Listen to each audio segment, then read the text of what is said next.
we're number one. Jimmy is being a cheap ass. You know, I'm like, damn. You heard it here first. Joe Rogan listens to our podcast. Right, we're the best. You know, they say people that cuss are more honest. So I'm an honest motherfucker. Put the fish away, Reggie. It don't even hurt to give birth anymore. Not for me. Nothing to it. Okay. Let's do it. Come on. I'm ready. I want to do it. I wear a thong. I got one on right now. You want to see? Jimmy and Geek. Madhouse Bar Talks, baby. That just a bunch of shit, if you ask me. That ain't make no sense. All right. Today's guest is American author, nationally syndicated columnist from Providence Journal. He was a Pulitzer Prize finalist for international reporting for his coverage of the trouble in Northern Ireland. He's won 3 New England Emmy Awards for television commentaries, and he's also the author of several books, including today's talk, which is The Holy Land at War. Please welcome Mark Patinkin. Am I saying that right? Yeah, Patinkin. That's you got it right. So did you have to tell everybody that I did not win a Pulitzer Prize? I just am reading what I read, you know. It's okay. No, it's always an honor to have been a finalist. I just kind of joke about, damn, but I didn't get the whole thing. That is the worst. Anyway, yes, so we're talking about this, I guess the camera's taking it backwards, but this is the new book I came out with after covering the war on the ground in the Middle East. And we have it. It's posted on my page right next to me, right underneath me. It's going to be there the whole show. So anybody who's interested in it can look at it. The graphic is up there. So what made you decide to go ahead and do this book about the Holy Land War again? Well, you know, I'm a longtime columnist, James, and at first after October 7th, that horrible day, I did a number of commentaries because it was so horrific. I was mostly defending the Israeli side because they were the target of that terrible day. And just even writing those armchair commentaries got me attacked even early on from pretty viciously. A Providence city councilman in my own town called me a disgrace to humanity because I defended Israel early on. And anyway, there's a lot of back and forth, and as we've all seen, every day, every moment on Twitter or X or elsewhere, everybody's an armchair commentator, but I'm kind of an old school journalist. And I thought that with a kind of event like this, which has really upended the whole world, my role as an old school journalist was just to go on the ground, to see, to witness, and bring readers along with me. In my case, despite what I'd originally written, covering both sides, and I did. I went into the West Bank to talk to Palestinians and Gaza too. That was interesting to me that there could be anti-Semitism in America again, ever. Well, here we are, right? It's unbelievable to me. And then I read the book. And it was a great read, by the way. I mean, it was a good read. And it put me in the first thing I noticed right away in the beginning of the book when you're talking about the soldiers paratrooping in. And I'm thinking, man, if that's in my neighborhood and these paratroopers come in and they land in the street and how many paratroopers total dropped in? Do you know the answer to that? You're talking about the people that were on those kind of gliders that came in, right? Those individuals. Yeah. I mean, there were dozens of them, but more important, I'm not sure people appreciate this. That day, October 7th, 3,000 Hamas militants invaded Israel. 3,000. That's a major army.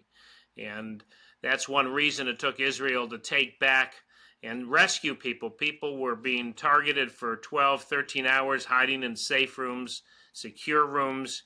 And it took a day and a half for the Israeli army to clean out the militants because 3,000 came in, and they blasted holes through the border fence and just invaded and slaughtered. Yeah, I couldn't believe just the idea that they landed in a street and just went. You interviewed somebody who said that it was across the street. So because the paratrooper took a left, they were safe, and that was the only reason. And that the thought blows my mind. Absolutely blows my mind. It's so you talk to anybody in Israel, and they've got a story like that. My brother lived in one of the communities right next to Gaza. In every case, by the way, the people who lived in those communities were pro-Palestinian. They believed in a two-state solution. They had pins in their house that say Palestinian lives matter. They were the ones that were targeted. And they'll tell you, my brother was in a house, and that paraglider landed, and he turned right and slaughtered a family. If he'd turned left, it would have been us. And I went into the worst hit of those communities. It's called Kibbutz Be'eri. Kibbutz was just the name for a communal living town in Israel. It's just named for a town, really.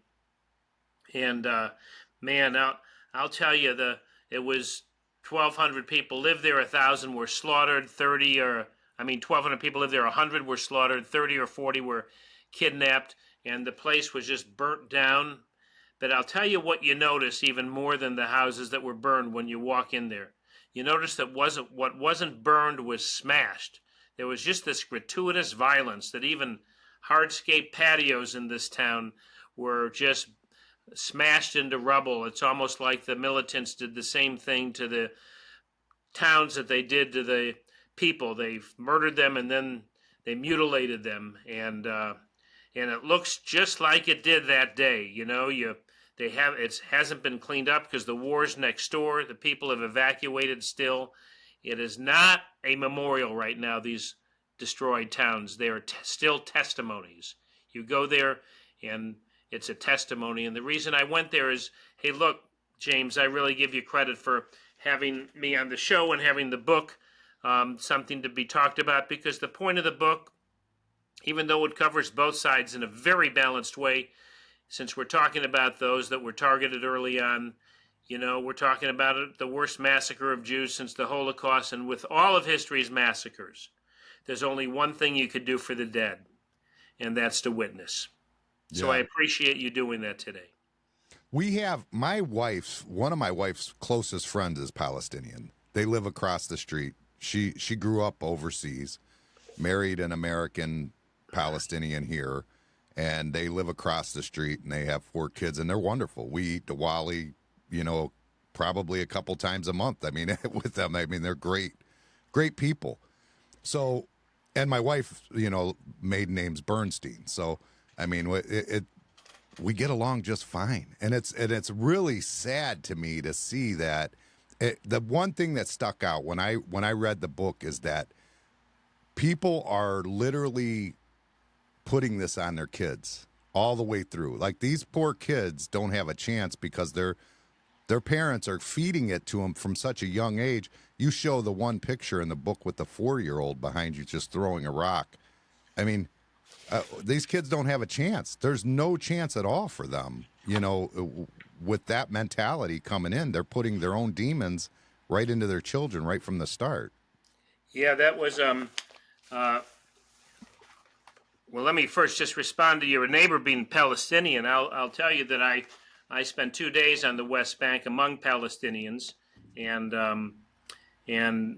I was the only non-Palestinian face I saw. An Israeli said, "Don't go there; it's dangerous." But I felt I should witness as a journalist. I don't think it was dangerous, even though the West Bank, which is really going to be the future of Israel, even more than Gaza, because that's where the main government is, the Palestinian Authority, and it's a very depressed place. They're under siege by the Israeli army, which has cracked down and cut off work permits. But my goodness, there's such a great hospitality in that culture. And when I visited various homes, I heard the word welcome 30 times.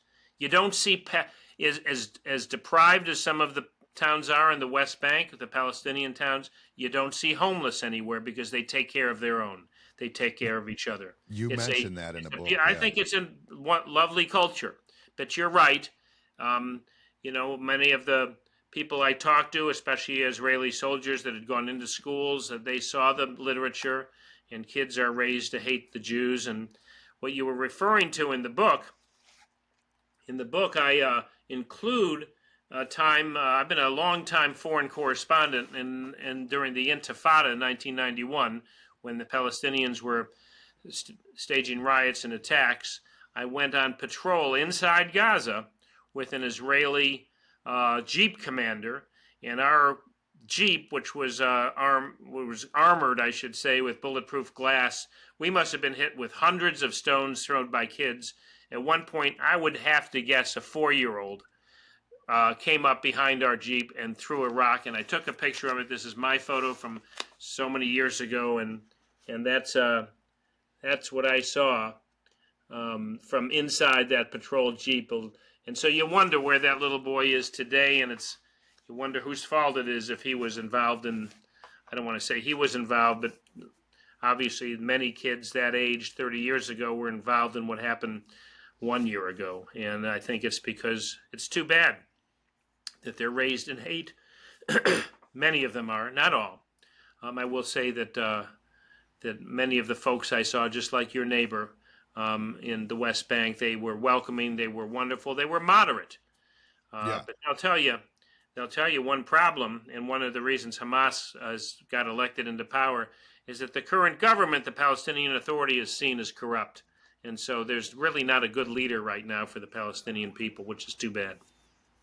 Yeah, I don't so what would you advocate for, a two-state system? Yeah, if you go over there, I think that ultimately the solution has to be in some kind of a autonomy for the Palestinians. I will say I believe in peace. I believe there's hope for peace. But I will say that that even those that were most for peace in Israel, because they were the ones that were targeted on October 7th, they now say, I don't know if we have anybody to make peace with. And so I think the problem is Hamas. I think Hamas, as horrible as this war is, and I'm not in a position to say how long it should go on or not, but I think the chance for peace and the chance for a two-state solution is to degrade Hamas so that you won't have a jihadist leadership in power. And then perhaps you could have a situation where the more moderate Palestinian Authority from the West Bank comes into Gaza to rule their sister territory with the backing of Arab countries like Saudi Arabia and others to help rebuild Gaza. And I think that's the hope for some kind of Palestinian autonomy. I think it would be nice. And I'm just an idiot. Don't listen to me too much. But Hardly, James. I give you a lot of credit for talking. A lot of people are gun shy of this topic because it's so controversial. But I give you credit for talking. I'm not smart enough to know any better. That's all. Yeah, you're smart enough to talk about what's important, and I feel my book and myself. It's just an uncommon thing. You see it every day. It's a blizzard of one side yelling, saying the others are monsters, back and forth. And I think this book is just a rare case of one journalist, one witness that went in. And I talked to Jews, I talked to Palestinians, I told both their stories.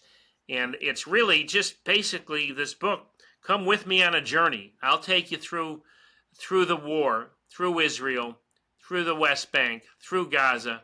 I'll show you what the war's like. I'll show you what the people are like, and you come to your own conclusion. This is just bringing people along to see the conflict that's upended the world and what the people on both sides are like. So I credit you for, talking about it in a different way, which is to witness it rather than just to argue about it. Sure, and that's what I was. But I don't see why they can't do like the United States. I don't see why they can't take, say, Egypt and Israel and Lebanon and just like all get together and act like one United State and have their states and have a government that oversees everything together and gets along a little better. I mean, the Palestinians are spending all their money on rockets instead of development, and that's sad. Yeah, I mean, that really is true. And the problem, I'll tell you the problem. There could be, I don't know if there'd be a United States with one government, though in Israel, I will say that, there's 2 million Israeli Arabs, and there are 8 or 10 Arabs on the Israeli parliament, and there's an Israeli Arab on the Israeli Supreme Court. So that the whole thing about Israel being an apartheid state just is not true. But there should. I don't think you could ever have a United States because each of these countries want to be sovereign. Jordan, Egypt, Lebanon, Israel, and the Palestinian areas. But I think you certainly could have peaceful coexistence. But the key is one thing, James. It's getting rid of the jihadists, and it comes out of Iran. But I've seen it a couple times in my life. I was in Beirut, Lebanon, during the Lebanese civil war between the Christians and the Muslims in the 1980s, and I was almost kidnapped. I saw the rise of Hezbollah, and at one point I was almost kidnapped there because I was one of the last Westerners on the Muslim side. And the people there were heartbroken at the fact that Hezbollah was rising up to take over this very peaceful, modern country called Lebanon, kind of the Paris of the Middle East. And I think a lot of the people are heartbroken that the same thing happened in Gaza. I don't think all the civilians are terrorists in Gaza. I think a truth that I found about the world from having been a foreign correspondent in a lot of places. If 10% of the people are extremists with guns, they could take over the other 90%. I saw it in Lebanon, I saw it in Gaza, and that's the threat to peace and coexistence, is when you have extremists that take over and have the power to make everybody toe the line. Do they have guns in Israel like we do here, like CCWs and stuff like that? Oh yeah, you walk around Israel and you're often seen reserve soldiers just walking down, more so than here, actually. More so than here. You'll see reserve soldiers walking with automatic weapons over their shoulders, women, police officers with weapons. A lot of, they have reservists carrying around their weapons often because there's this Hamas terrorism even inside Israel. And there are times when terrorists begin to stab or shoot, and oftentimes it's passersby that put a stop to it. And well, so, I mean, like that, like how we carry, like a average Joe just carrying a gun. Do they do that there? Yeah, I mean, they still have the rules. You can't just say, I'm going to buy a gun and start packing. You got to get permission. But you see more guns on the street of Israel there, mostly with reservists. But average Joes carry guns too. But you still got to get a permit. But it's for security in a lot of cases because they've got a lot more terrorism there than we do here. Sure. On the other hand, you feel pretty safe. If they landed on our street, like my street personally, and they picked the door to come in, it would be a bad decision on their part. on my street. I mean, I live a kind of a redneck street, you know what I mean? We all kind of have guns, and I mean, it would be a bad decision for sure. Tell the people what town and state you live in, James.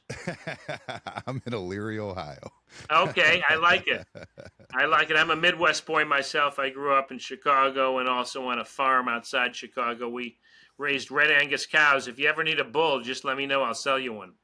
Oh yeah, I have a restaurant, so we sell a lot of beef. That's for sure. All right. Well, I think you got the same attitude a lot of folks do in Israel, especially after October 7th. You got to defend yourself and look in a larger sense. What you just said about they'd make a bad decision coming through your door. They made a bad decision coming through the fence of Gaza into Israel. What's going on in Israel is a larger sense of what you just said would happen if somebody came through your door. They came through Israel's door, and Israel is now responding, and that's what happens when you start a war. The people who start, people say that what's going on in Gaza is a tragedy, and it totally is, with so many civilians' deaths. But history has shown throughout, whether we're talking about Germany and Japan during World War II or Hamas and today, people who start wars pay a price, and the price could be very high.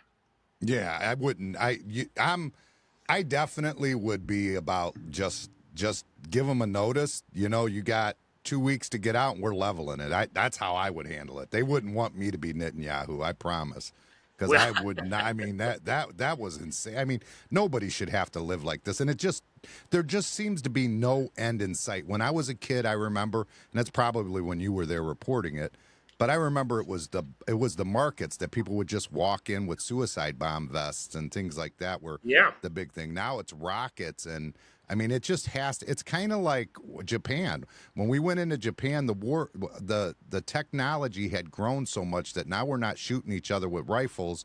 It's RPGs and things of that nature, to where so many people were dying. It just made more sense to drop the bomb. Now, I'm not saying that's necessary 100%, but I'd give them a warning and level it. That's what I'd do. Well, and put up some Israeli condos. Yeah. Well, you're right about the bomb. That's also a very, very emotional topic that we dropped the bomb. But I, as a journalist, man, I've interviewed more than a few World War II soldiers who were in the Pacific, and everybody said that if they had to go up that Tokyo Bay into Tokyo to end the war, it would have been they would have lost hundreds of thousands of American soldiers. They did go up Tokyo Bay, they said, after Japan surrendered, and the defenses, the cannons, the artillery that was waiting for the Americans to go up Tokyo Bay would have been a bloodbath. And so you wonder whether or not dropping the bomb maybe avoided even a larger loss of life. And in terms of what's going on now, many Israelis would argue that as horrific as the death is among civilians in Gaza, it will avoid future wars if you could degrade or wipe out Hamas, because I'll tell you, if you go there, James, how do I put this? I was in Gaza. I saw it. I saw the dystopian landscape. I saw, I was in there with, took this picture of an Israeli soldiers. That's a school. Hamas was in that school. Every school, they said, every health facility, every mosque, they had armed it to the teeth. Now, and that's me in one of the tunnels they had just found. Yeah, I seen that. If you go through there, this is what a lot of Gaza looks like. I took this picture off an Israeli Humvee. I was in there. It's very hard to get into Gaza. They only let journalists in once a month or so. And I made it in there with about 4 or 5 other journalists, including Charlie Daggett of CBS News, the head Fox correspondent of Foreign Correspondents, a couple comparable people, and that were network correspondents for European countries, and 5 or 6 of us got in there. And I'll tell you, it is a dystopian landscape. It is post-apocalyptic. And you'll wonder a little bit. You say to yourself, did Israel have to do this much damage? But I'll tell you what you wonder even more when you see it. Hits you right in the gut, James.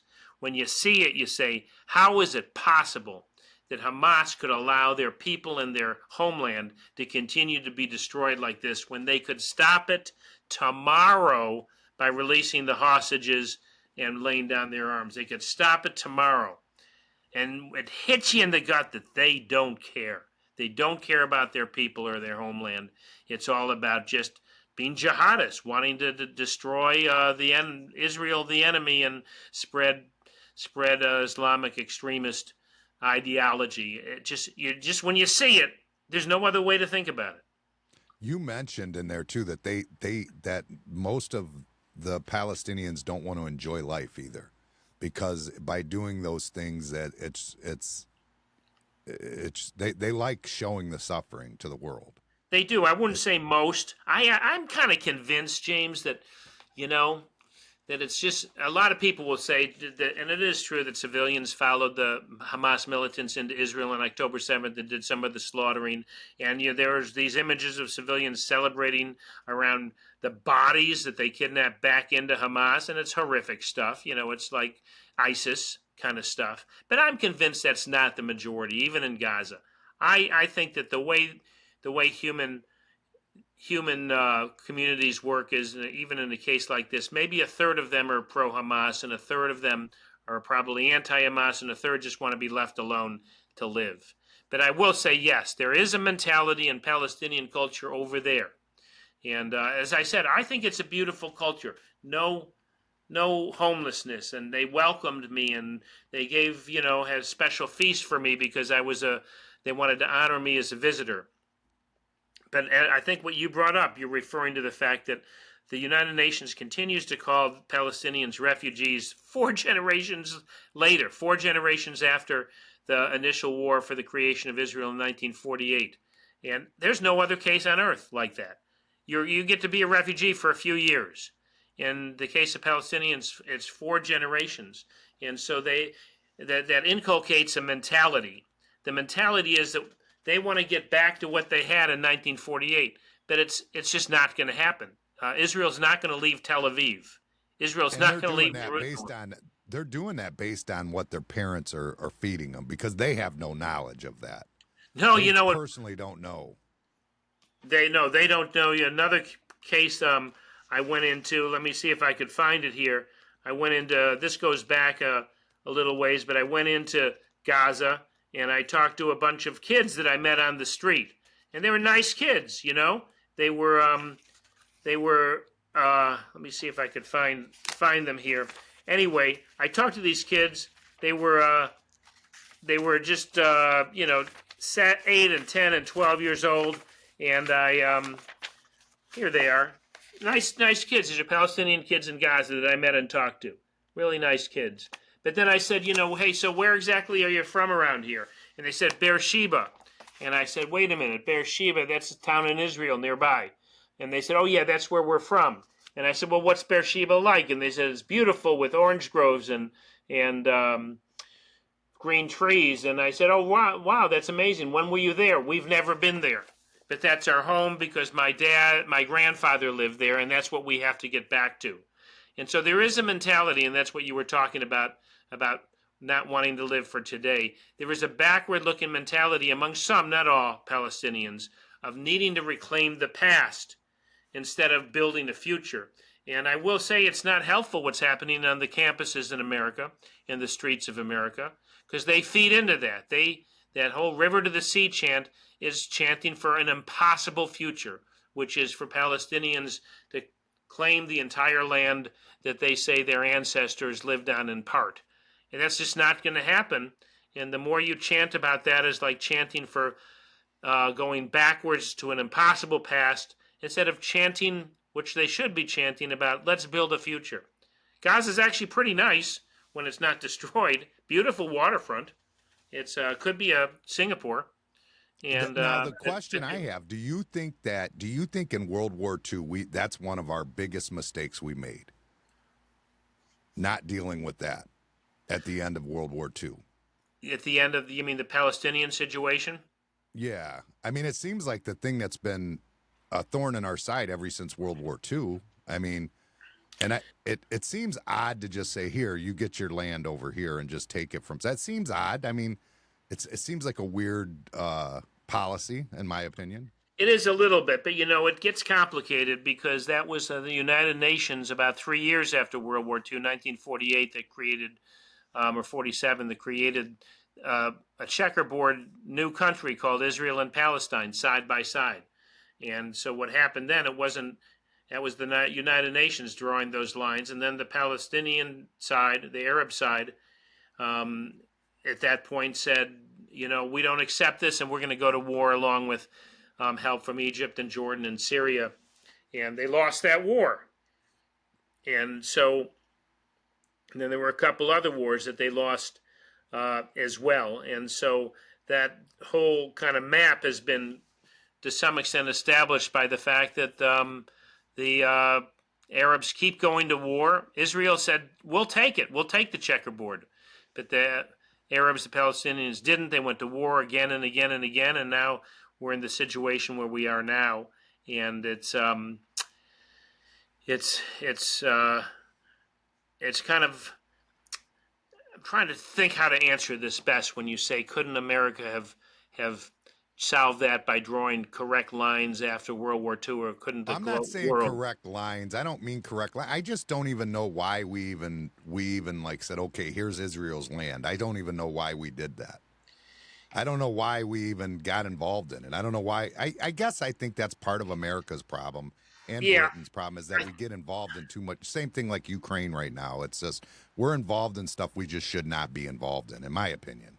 Yeah. I think you're right that it sometimes that whole kind of being the world policeman is not the right thing to do. But just in terms of the of the essence of why this conflict goes on, it's pretty complicated, and we've talked about how it can be complicated. But what makes it kind of simple are two things. One way to think about it is this, James. It's one of the oldest parts of civilization on Earth, right there. Goes back before to the Bible and beforehand. And there used to be 6 or 8 or different or more peoples that have come and gone there. From early on, Canaanites and Assyrians and Babylonians and Romans and Ottomans and the British. They've all come, and they've all Israel has been conquered 40 times with 100 battles over it. They've all come and they've all gone, and there's 2 peoples left, really, the Arab and the Jew. And what makes it complicated is both of them do have, Jews go back the furthest. You can't rewrite that history as much as people are trying. That is their indigenous land. But still, the Arabs and the Palestinians have a claim there too, because it was their land for, on and off. And what makes it simple then is there are those 2 ways to look at it. That the world's come and gone there and conquered it and left, and Arab and Jews are still there. It's 2 peoples with 1 land. And the other way to kind of talk about that, which really makes you see it, if you go to the Western Wall, which is that beautiful wall in the heart of Jerusalem that was the wall of the ancient temple that Solomon, son of David, built 3,000 years ago.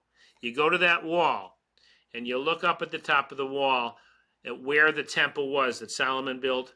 That temple was torn down by the Romans, and there's now a mosque there, the Dome of the Rock, the Golden Dome. And that tells you everything. And right at the same spot, you have the most sacred Jewish spot with the wall of the temple, and one of the most sacred Muslim spots with the Golden Dome where Muhammad ascended to heaven. And you know what? A 2-minute walk from there is the Church of the Holy Sepulchre, where Jesus died and rose. All in this 1 acre is like billions of people on earth see that as their emotional and theocratic and religious center. And that's part of what the problem is about. This very small spot, 2 peoples, 1 land. Sure. Yeah, and I'd argue 3 peoples because Christians also. Yeah. Christians, absolutely. They're very strong for man. At one point, I was in Bethlehem. A lot of people think Bethlehem is Bethlehem. That sounds like Jesus. Isn't that right in the heart of Israel, next to the wall? No, Bethlehem's a West Bank city. Used to be 80% Christian. Now it's 20% Christian. But that's where the Church of the Nativity is. Where and nobody's there now. Used to have 3-hour lines to go see the Church of the Nativity, but because of the war, there's no tourism. And me and myself and this Muslim guy, this Arab guy named Omar that I hired to take me around Bethlehem. Again, I was the only non-Palestinian face I saw all day. We go into the Church of the Holy Sepulchre, man. This Jewish guy, that's me, and this Muslim guy, that's Omar. And we bend down through the door of humility, which is how you get into that church. Beautiful Corinthian columns inside, nobody but us, our footsteps echoing. We go into the grotto where Jesus was born, and man, it was a moment. This Muslim man, this Jewish journalist, and you could feel the mystery. You could feel the spirit of Jesus having been born in that spot. And he was proud of it. That's his, even though he's a Muslim guy, he was proud of it. Do you have that mug that you bought? Did I what? The mug that you bought, the one you bought from. Oh, good memory. I did. I went into it was more like that's a thing. You read the book pretty close. There's a guy right next to the Church of the Nativity who has the best retail space on the planet Earth. He sells antiquities right next to the place where Jesus was born, but he's got no business since October 7th. And I walked in there, and to show you how open Palestinian culture is, he was selling Judaica as well as Hamza hands, which is Muslim, and obviously crosses and other Christian symbols in that shop, and he had no business for the last 3 or 4 months. And I found this. That's a Jewish star on ancient Jerusalem glass. Cost me $400. I got it right here, and I bought it because it would have cost $1,500 in Jerusalem on the Israeli side. And the guy said that it was his biggest sale in 3 or 4 months. That's how tough business is over there. Yeah, they're struggling, I can imagine. And then the construction workers too, which I was shocked to find out that the Palestinians are better builders than the Jewish people, and they do most of the construction of building and of homes and things around there. I guess I didn't realize that they were intertwined so much and actually were utilizing each other's services like that. Damn, you read the book well, didn't you, James? Oh yeah, I read it. I wouldn't bother you if I didn't. Good for you, man. I appreciate it. I will say that for an author, it always touches my heart to find just one reader that the book might speak to them. That's what you do it for. And if you find 3 other people to buy it, I'll send you a set of steak knives. We get knives weekly here, so we'll be all right. But yeah, I bet you do. But yes, the Jews will tell you, though, there's 500,000 Jews that live on the West Bank, which is the Palestinian territory, and that's a big argument. What are these Jewish settlements doing there in the Palestinian land? And that's an obstacle to peace. In response, the Jews will say, wait a minute, there's 2 million Arabs, Jewish Israeli Arabs that live in Israel. And so why shouldn't Israel, if Arabs can live in Israel, shouldn't Jews be able to live on the West Bank? And so they're in these various settlements there, some of which are in spots that are chosen because that really is where there is ancient Jewish archaeology, including this one place I went to called Shiloh, where Joshua, he came right around the time of Moses, first brought the Ark of the Covenant, where the first Indiana Jones movie was about. Yeah. And that's where it was, in that spot. And there's a small Jewish settlement there. And they said all their houses were built by Palestinians who are master builders. And it's really tough right now because Israel has cut off all work permits from the West Bank into Israel because they're worried about terrorism from sympathizers with Hamas. And it's stalled out a lot of construction in Israel, especially in these settlements. And yeah, they work together. They're neighbors. There's some extremists on both sides. There's Jewish extremists in the West Bank and Palestinian extremists. But there a lot of them are neighbors, and they had good relationships. And the truth is that on that West Bank, that a lot of people say, what are these Jewish settlers are crazy. What's really weird is when you're in Israel, you're talking to people. It could be just some conservative lawyer that you're sitting next to at an Israeli restaurant, and I began to chat with him about the war, and his son was in Israel, and he was terrified. In Gaza, and he was terrified every night if he didn't get a message from his son's commander saying everybody was okay. Shlemim, that was the Hebrew word. Everybody is in one piece. And then he told me, I said, where do you live? You live in Jerusalem? He said, I used to live in Jerusalem, but now I live in the settlement on the West Bank because in Jerusalem I could only afford a small condo, and on the settlement in the West Bank I could afford a house with a lawn. So that's a lot of the people that are in the West Bank from the Jewish side, same reason Americans buy houses. It's a good value.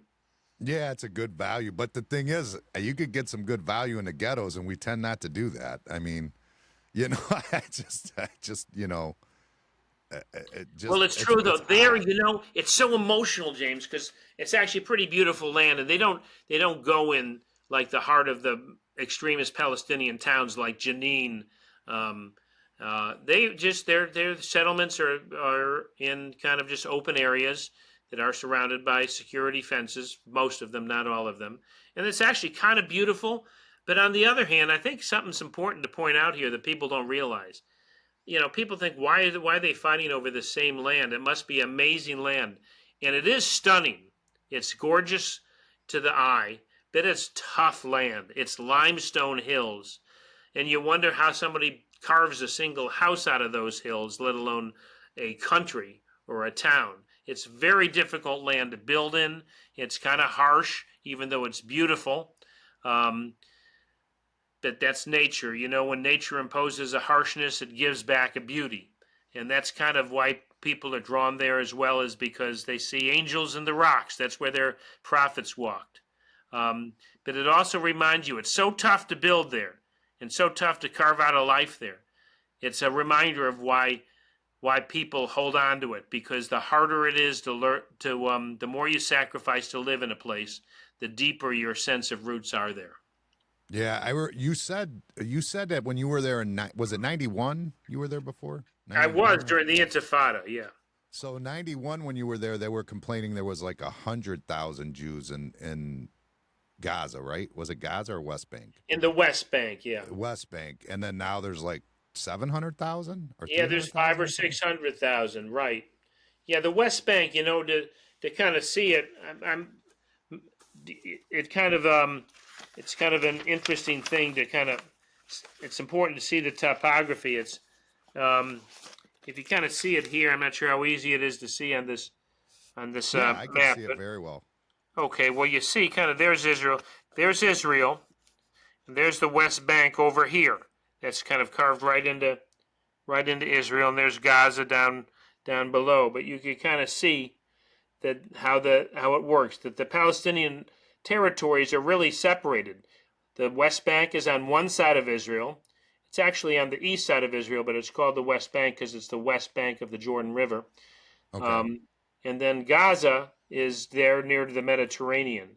And if you look here, man, I'll tell you this. If you look right here, you understand why the Jews of Israel are a little bit crazy about security. Right here, their entire country is 9 miles wide. So the same kind of attack that happened on October 7th with the same kind of vehicles could have cut the country in half in 15 minutes. Yeah, and that's why Israel is so obsessed with security, that like if something goes wrong, they're cut in half and cut off.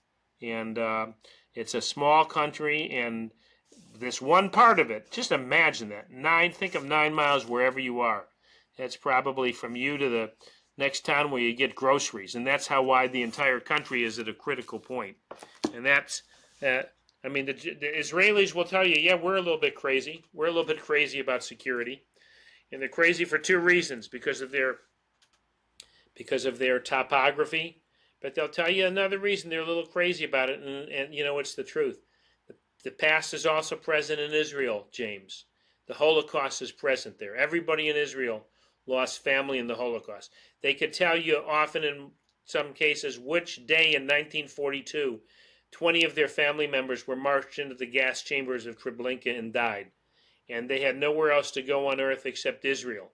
And now they're there. You lost family too, didn't you? I did, actually. I did lose family in the Holocaust. And you know, the weird thing is, I never really knew that because nobody talked about it. It was too painful. My old Jewish aunts and uncles, even my dad, didn't talk about it. But I have this cousin, my first cousin. You probably heard of him, Mandy Patinkin. Mandy Patinkin. He's a singer and actor. He was in Homeland and Princess Bride, and he was on a show called Finding Your Roots, where the show actually digs around celebrities' past to find out things the celebrities didn't know themselves about their past. And they found that our family, Mandy and my family, 20 Patinkins, my last name, all were killed in one of the death camps at 4 p.m. on November 10th, 1942. And everybody in Israel has that same story. And if you talk to the soldiers, if you talk, as I did when I talked to the soldiers there, I always had an interesting it was almost the same kind of conversation.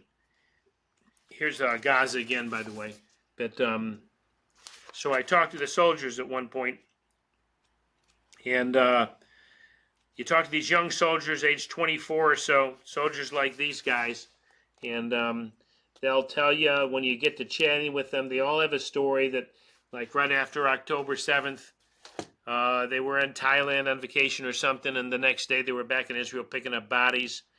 And then they'll tell you this thing, and it tells you everything you need to know about Israel's mentality. They'll say, my grandfather used to talk about the pogroms in like Russia and Poland, right around 1900, when 150,000 Jews were killed in those little fiddler on the roof villages that were just killed by, neighbors that hated Jews. That's why a lot of Jews came to America in 1900, including my own ancestors. And then there was the Holocaust, and they say, my grandparents talked about the pogroms and the Holocaust, but he said, these soldiers said, I always thought that was earlier era. That was something that's not relevant to my life as much. And then October 7th happened, and they realized it was the same thing. It was another 1900 pogrom. It was the biggest slaughter of Jews since the Holocaust, and they said that's why we fight. And then when we see that what's going on in the streets of America and Paris and other countries where there are these people shouting against Jews and Zionists, and they say, we realize again there's really only one safe place we have on earth, and it's here, and that's why we fight. We got nowhere else to go. I don't feel like that's safe. I think you're safer in the U.S. Well, you might be. Honest. You might be, but I'll tell you, if you're a Jewish student at Columbia University, you might say, I don't know. In fact, I've interviewed a couple that said they spent the summer in Israel and they got back to Columbia, and it was a lot safer in Israel. And look, I was there. It's a lot of normalcy. It'll freak you out. You go to Israel, and it's the middle of it's a war. And so you think the whole place is going to be like, I don't know, Britain during World War II when everybody was bunkered down. It's not. There's people in sidewalk cafes and bicycling and on beaches. The war's always there, though. You talk to anybody and they'll say, yeah, my son's in Gaza, or I lost my neighbor. But the life goes on. And did you see the Iron Dome in action? I did not see the Iron Dome in action. But I will say what I did see. At one point, I was on my way to one of the kibbutz in Gaza, and we're driving along, and I'm with my Israeli driver and translator, and I'm looking up something as we go, and all of a sudden his phone, which is on the dashboard. I took this picture of his phone. We're not far from Gaza, and this goes off. I saw that. Yeah. It's an app. It's not the government. They in Israel. They have missile apps the same way we might have, some restaurant reservation app here in America. They got missile apps, and that's how you live over there. And the app began to go off. Red alert. It says red alert. Missile incoming.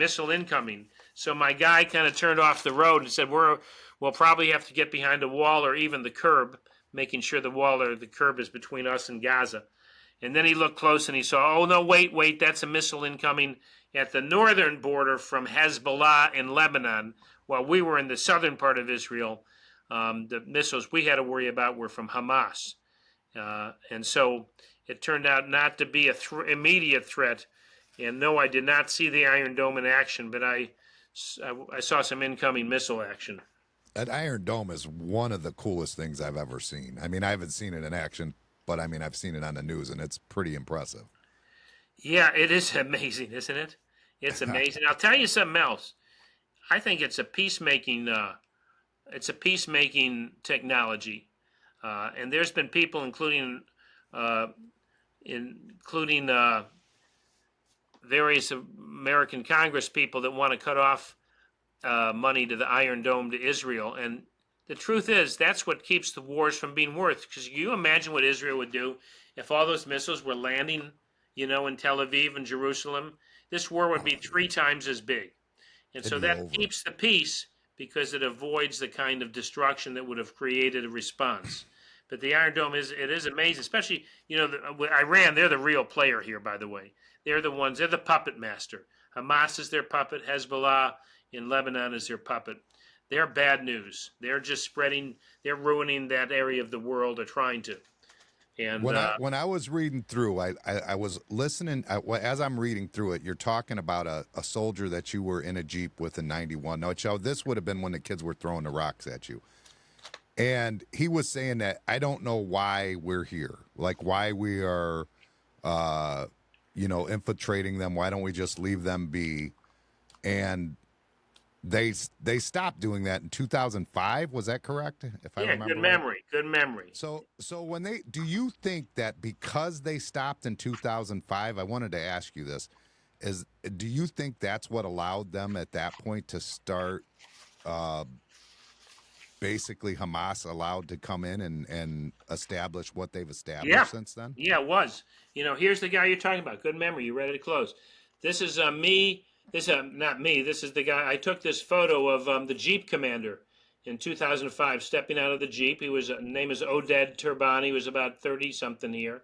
He is a tech guy who was doing reserve duty, patrolling in a Jeep.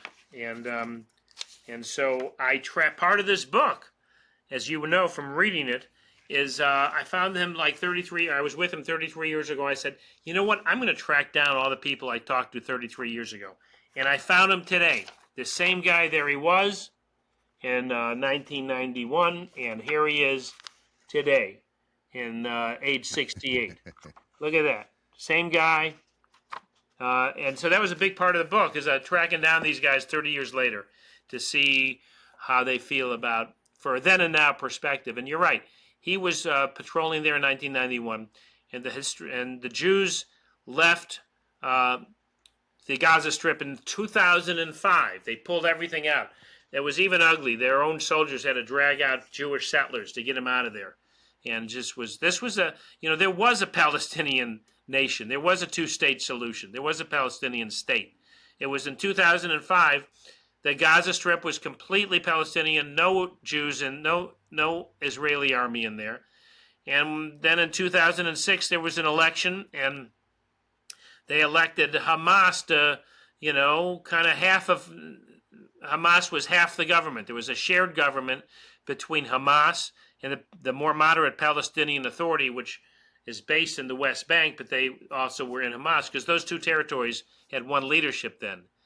So 2005, Israel leaves. 2006, Hamas wins a lot of an election, but they had a shared government.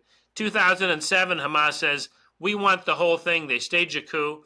They start throwing their fellow Palestinian Authority shared government people off of roofs. There's an actual civil war in 2007 between Hamas and the Palestinian Authority. A Palestinian civil war lasts a few weeks. Hundreds get killed. The Palestinian Authority says, we're getting the hell out of there. And Hamas takes over the entire Gaza Strip. And my commander, had said, he wanted to have the Gaza area completely for Palestinians. He said they could build up a nice country. When I talked to him today, I said, did you ever think what would happen? And he said, you mean that it would turn into a terrorist camp? He said, no, I didn't think that. And it did. Yeah, and that was, what was it? Yeah, he's clearly changed his mind on his opinion of that, huh? Yeah, he has, and he's still a peace guy. He says he hates to see all these civilians being killed in Gaza, but even as a peace guy, he says, as horrible as it is, I was in there, I saw it, I saw what's happened, I saw if we don't get rid of Hamas, it'll happen again. So that's where he is now. Who was the gentleman that you went to his house, had the nice house, and then you got a hold of him? He said he's still in the same house.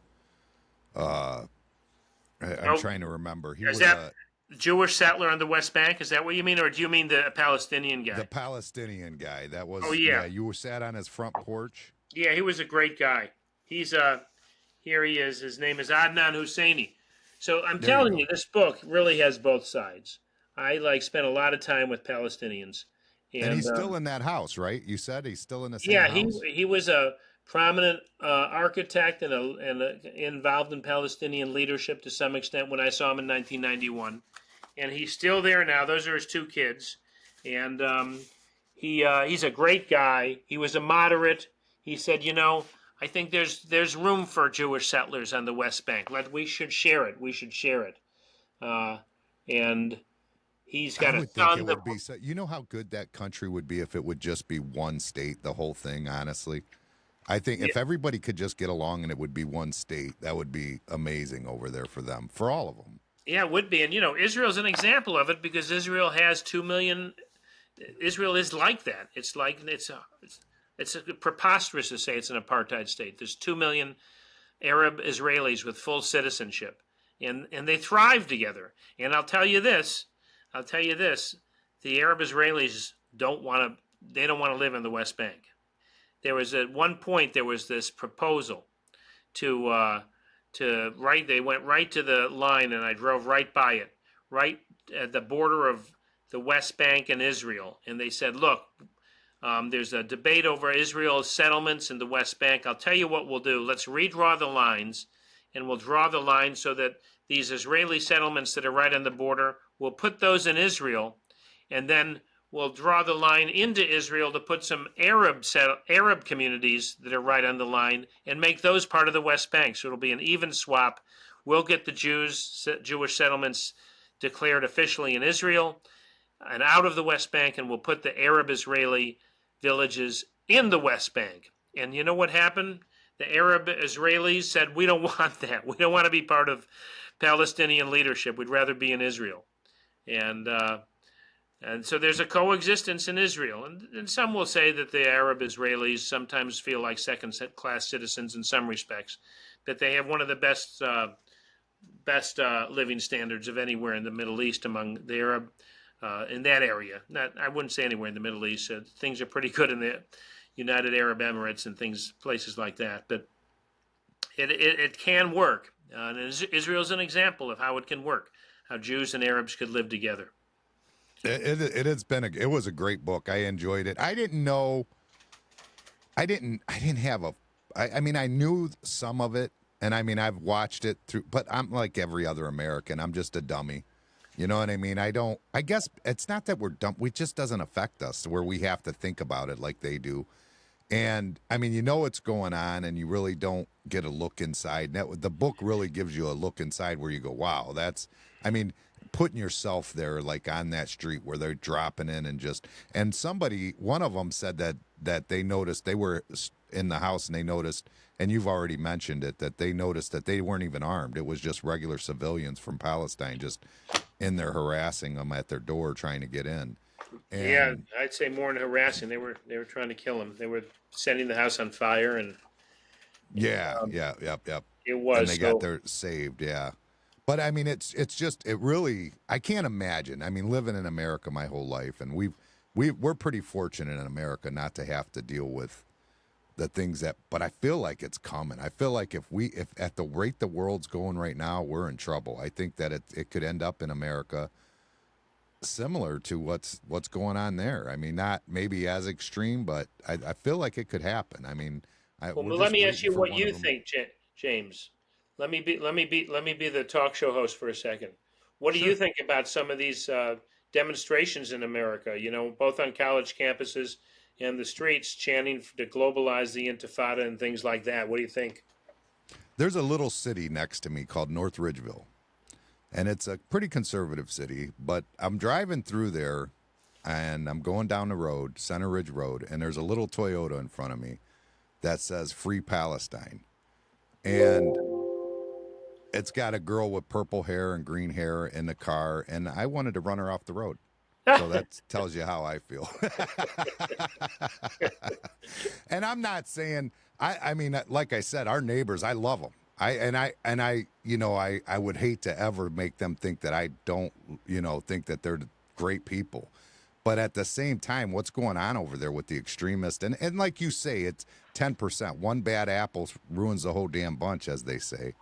But, I mean, it doesn't take much to be like, when I grew up in apartments, living in apartments, and, apartments would get a bad reputation, that apartment complex over there is bad.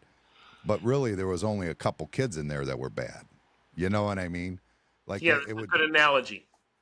And I can grasp how that happened, although that's a lot larger scale, of course, but yeah, it's definitely what it is. It's the same. It's just the way it is. But I think a big part of it is the teachings from the adults, and I think people like to play victim to their past too. I think that's something that I mean, human nature. I mean, we see it with race in America, where people are playing victim to their past that they have no knowledge of, no true knowledge of. I mean, they are educated on it, certainly, but they don't have true firsthand knowledge of it.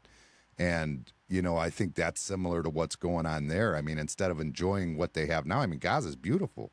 Enjoy it. I mean, go to the beach, get a umbrella and, make a margarita and a daiquiri and enjoy life. Amen. Amen to that. But, it tells you, and look, there's areas in the Arab world that are like that. Dubai, as I said, the United Arab Emirates, that's, they're amazingly beautiful places. And there's a reason for that. They won't put up with jihadist Islamic extremism. So that's the problem, is this jihadist attitude that comes out of Iran.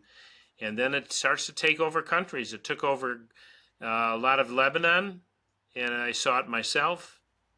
As I told you, I was almost kidnapped by Islamic extremists there, and they've taken over Gaza now. How did that go? When you say you were almost kidnapped, I kind of want to hear the story. Well, I was covering I saw the rise of Hezbollah, what's going on right now. A lot of people don't realize this, but Hezbollah, they've killed 500 Americans, not just, and I don't mean just Americans that happen to be walking around Israel.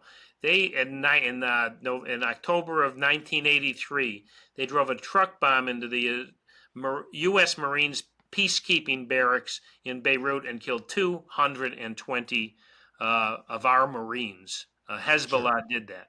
And that was all part of the civil war in Beirut. And I went there to cover it. And Beirut at that point was cut right down the middle. There was a green line and people were firing back and forth. One side was all Christian and one side was Muslim. And I snuck over to the Muslim side. And I was one of the only Westerners, period, on that side, not just journalists. But and so I was in this hotel. And they begin to track you there because it's their neighborhood. And again, the problem is when 10% of the people have guns and control the place, like you couldn't look to the government for help. Hezbollah was stronger. The militias were stronger than the government then and still now in Lebanon. So you're on your own. You can't call the police.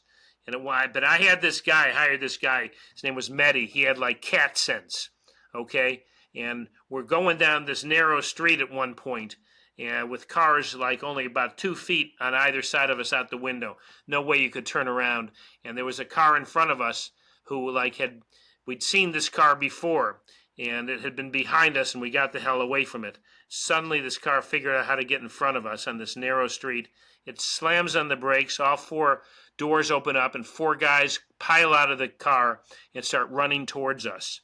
And before I knew what had happened, Mehdi had ripped the car into reverse, and we were going 40 miles per hour backwards down this narrow street with cars inches on either side of us, and we got the hell out of there. And and he said there's no question that was a kidnapping attempt. And I'll tell you what could have happened to me. I decided to get out of there finally the night beforehand. And I was in the hotel with a British journalist named John McCartney. You could look him up. And I was saying to him, we got to get out of here. It's getting too hot. And he said, yeah, I'm leaving. Let's leave tomorrow. And I said, okay, I'm leaving tomorrow. And my guy Mehdi is going to take me kind of winding through the back streets, avoiding roadblocks that Hezbollah randomly throws up here and there, and get me over the green line to the Christian side of Beirut. And then I'll take an 8-hour ferry to Cyprus and maybe a plane from there to Tel Aviv and then get out of the Middle East. And he said, oh, that's too much of a hassle, an 8-hour ferry and all that. He said, I'm just going to go to the airport tomorrow and fly back to the UK. And I said, John, don't do that, man. The road to the airport is right through Hezbollah country. He says, I've got some bodyguards. Don't worry about it. I went in my guy's car with Mehdi, and we're ripping by these back streets. We get to the green line, which is heavily fortified. You have to go through a checkpoint. And I had $400 on me, which back then was worth 3 times as much in America and 20 times as much in Lebanon. It'd be like him getting $20,000. I took all $400 out of my pocket and I put it in his hand. And I'll tell you, to this day, James, my my cheek still is scratchy from how hard a kiss he gave me with his 4-day beard. But he earned every bit. It was the most expensive tip I ever gave, and the best tip I ever gave. But the next day, John McCartney was kidnapped, and he was held in a basement for 5 years. Oh, wow. The same guy I told. I kind of remember when I was a kid. I remember that when that happened, I was probably only 10 years old when all that was going on. Yeah, a lot of people were kidnapped. There were about 8 or 10 Westerners kidnapped and held for years. He was held for 5 years. And we were both engaged to be married. We talked about it. And his wife, actually, his fiance, waited for him. It was really tense times. But just bringing it back to now, I saw just how extreme this mentality is. It's a real cancer, the Islamic extremist jihadist mentality, and Israel understands that. Israel understands. And after that, you go back again, huh? Yeah, I know. I that's a good point. I guess you keep making jokes about how you're not very bright. I'm clearly not very bright, dude. Well, I mean, you're an excellent writer for sure, but that's what 40-some years of writing will do. How did you get into writing? What made you, what you just always enjoyed writing? I kind of did. It goes back to high school. We had a really good high school newspaper and a high school journalism teacher. And I grew up in Chicago. And there were these great newspaper columnists there. One of them was named Mike Royko. And they just were, they were great. They as opposed to just dry coverage, they were funny too. Like, this guy, Mike Royko, this columnist in Chicago, that was when the Cubs were the worst team in baseball for 100 years. And he wrote, I still remember they got us, by the way. Yeah, did they? We're the ones who give them their break. Finally. And I still remember him writing that, most kids are raised to be Cubs fans by their fathers, which could be considered a form of child abuse. It was a great line. But anyway, so that got me into it. And that's what got you into it? Was just sports reporting, you think? Well, he was a general reporter, but he talked about everything. So I like the fact that, and that's what I do as a columnist. So I'm a columnist. I've been with the Providence Journal in Rhode Island forever, but it's a good paper that's still allows me to travel the world. But, I write a little bit about everything. I could write about Israel one day and the next day about how my adult kids make fun of me because I tuck my polo shirts into my cargo shorts, and I wear high white socks and New Balance sneakers, and it embarrasses them. So I'll write about that one day in Israel the next day, and it's kind of gives me a lot of bread. Yeah, my kids give me shit for wearing socks with my slide on. Yeah, the thing is, we got to explain to them, James, that they don't believe that you and me, that we used to be cool. They don't believe that. I try to explain it to them, but they don't understand it at all. Well, I'm sure you used to be cool, man, because I once was cool too, but they don't buy it. So with this newspaper, do they still print where you're at? Yeah, we still do print, but who knows whether that'll last forever. But here's the problem with newspapers. The problem with newspapers is that there's a lot of areas where things went digital really fast. Things went from film to digital really fast, and so it went in that direction. But with newspapers, even though obviously a lot of people get the online version and they just get the digital newspaper, the newspapers still depend on the money they get from the print newspaper. They still get half their money from that, and so it's hard to just shut that down. And so they've done it around here. It's almost impossible to get them to deliver a paper to us. Yeah, which paper do you guys read? Mailboxes. Which paper? Well, I used to read the Plain Dealer, the Morning Journal, the Plain Dealer in Cleveland, and then I always had like the Morning Journal in Lorain, Ohio. Yeah. But you just can't get them delivered anymore. You got to go get them but I used to like to wake up in the morning with my coffee, open up my paper, and start my day. But it's no longer there, and it kind of sucks. But yeah, it's called the internet, man. Yeah, it's called being an old man. Things change. How's the Plain Dealer? Is it pretty good still? I don't read much of it anymore. I mean, Yeah. I honestly, since they quit delivering them, I really don't read them anymore. Yeah. I go on cleveland.com, which is their online thing, if an article pops up that, has some interest to me, and that's about it, really. Yeah. Like everyone else, I'm getting my news on the internet, TikTok, Facebook, I mean, it's just And where everybody's podcasts, going. man, and podcasts. I am doing when I started podcasts, it was something that I enjoyed, but I never listened to them at all. Yeah. And now that I do have mine going, I'm starting to listen to Joe Rogan and people like that, starting to get, a little more into it. I never was into it before. I would listen. The podcasts are perfect for construction workers and guys that throw their headphones on and go to work all day. You know what I mean? It's a perfect thing for them to listen to. And I know certainly a lot of our listeners, that's what their deal is. But I would honestly put on comedy when I would do that. I loved comedy skits when I would work like that. I would just have comedy Pandora on or something, Yeah, it's a great. But now it's changed. Yeah, it's you're in the right game now. We're moving towards all kinds of online and digital and audio, and so I'm sure it's a lot of your listeners know this, but I think it's really cool. This is not your full-time gig, but it's kind of what your passion is, and you do it well. And I think it kind of reflects that this is just what you want to do. It's what you want to do, and you do it well. Thank you. I appreciate that. Yeah, I'm starting to see. I have a friend, Donald, and he's in Cleveland. He's a sports reporter for Channel 13 News. Have you ever heard of them? In Cleveland, do you know what affiliate it is? Is it like ABC, CBS, NBC? It's an internet-only Channel 13 News. They have. Oh, neat.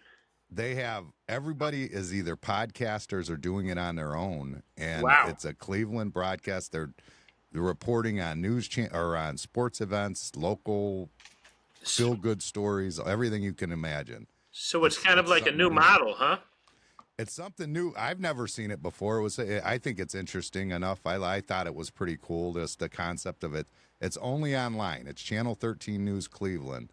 And they have a board of directors. I mean, they're doing their thing, and it's impressive to me. Yeah, I'll check that out because, we need new models, Obviously, as you said, a lot of people now just get their news from Twitter or even TikTok, but that's a cool model to just kind of put together your own thing online, which is a mix of a different kind of journalism.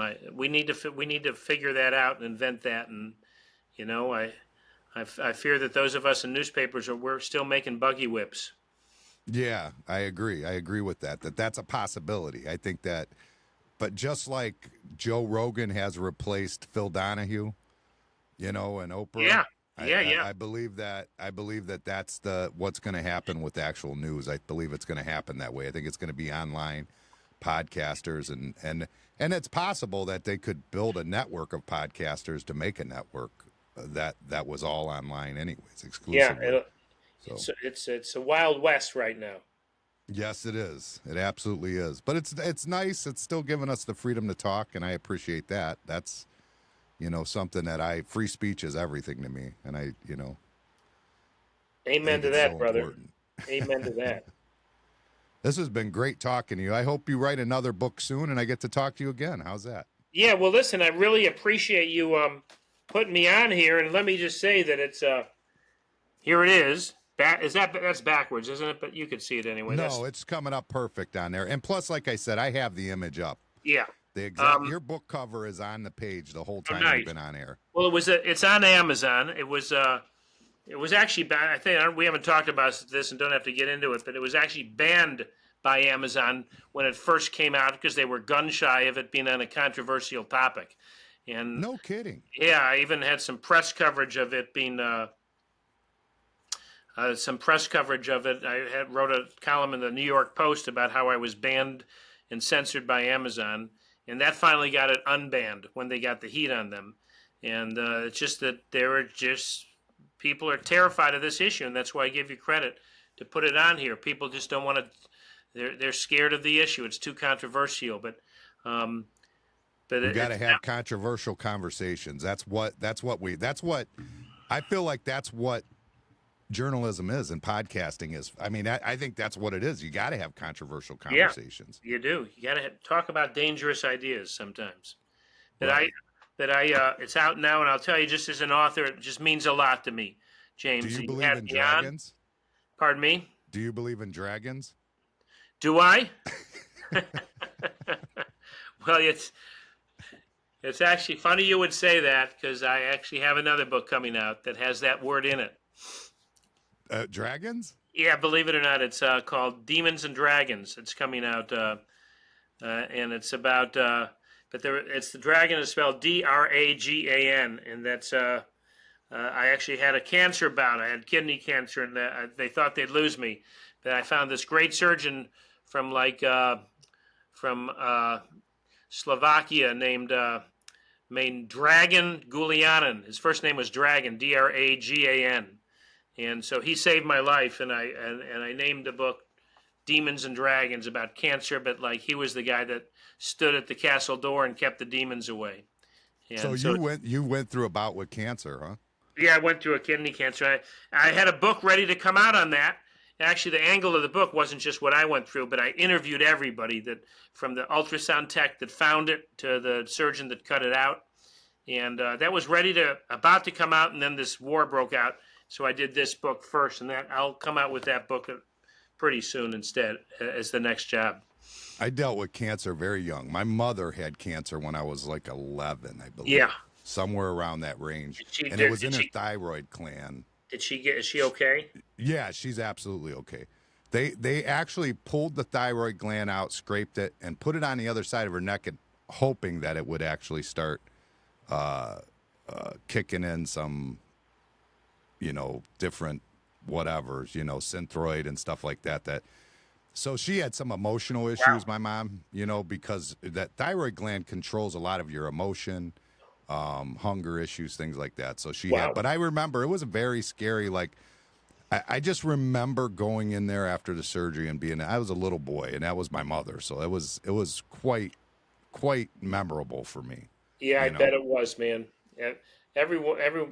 I think most cancer journeys are similar emotionally in terms of how the family reacts. But anyway, so I appreciate this. And look, any of your listeners who would want to go on Amazon and get this book, or go to the bookstore, I'll tell you, it touches any author just to have one reader here and there. And it was a big mountain to climb, and I think you could save yourself a ticket and save yourself the danger of going into Gaza. I'll take you there. I'll take you there in this book in a way. It's an easy read. It's for anybody who reads. It's a very easy read. I mean, I went right through it, day and a half, man. I think. Yeah. So very I think easy. because I just wrote it instead of saying, "Let me analyze this." I just said, "So I'm driving through the mud in an Israeli Jeep, and we bang a left-hand turn, and now we're in Gaza, and now we're in a tunnel." That's just how I wrote it. I'll take people with me. Yeah, you're a very good writer. I appreciate it. It's been great. And like I said, get a hold of me when Dragon and Demons come out. All right, brother. And that offer's good. You find 3 more people to buy the book, you get a set of steak knives. All right, sounds good. All right, thanks James. A lot. Yeah, it's been an honor. It's been an honor. Thank you, sir. Thanks, brother.